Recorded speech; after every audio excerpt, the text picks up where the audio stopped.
പുലർച്ചയ്ക്ക് എഴുന്നേറ്റ് അവൻ പറഞ്ഞു, എന്നെ യജമാനന്റെ അടുത്തേക്ക് തിരിച്ചയക്കുക. അവളുടെ അമ്മയും സഹോദരനും പറഞ്ഞു, കുറച്ചു നാൾ കൂടി 10 ദിവസമെങ്കിലും അവൾ ഇവിടെ നിൽക്കട്ടെ. അത് കഴിഞ്ഞ് അവൾക്ക് പോകാം. അവൻ പറഞ്ഞു, എന്നെ താമസിപ്പിക്കരുത്. കർത്താവ് എൻ്റെ വഴി ശുഭമാക്കിയിരിക്കൊണ്ട് യജമാനന്റെ അടുക്കലേക്ക് തിരിച്ചു പോകാൻ എന്നെ അനുവദിക്കുക. നമുക്ക് പെൺകുട്ടിയെ വിളിച്ചു ചോദിക്കാം എന്നവർ പറഞ്ഞു. അവർ റെബേക്കായെ വിളിച്ച്, നീ ഈ മനുഷ്യനോടുകൂടെ പോകുന്നുവോ എന്ന് ചോദിച്ചു. ഞാൻ പോകുന്നു എന്ന് അവൾ മറുപടി പറഞ്ഞു. അവർ അവരുടെ സഹോദരി റെബേക്കായെയും അവളുടെ തോഴിയെയും അബ്രാഹത്തിന്റെ ഭൃത്യനോടും അവന്റെ ആൾക്കാരോടും കൂടെ പറഞ്ഞയച്ചു.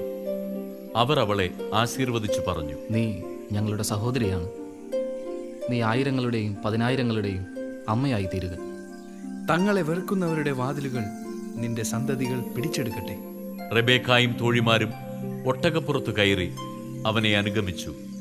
അങ്ങനെ റെബേക്കായുമായി ഭൃത്യൻ പുറപ്പെട്ടു.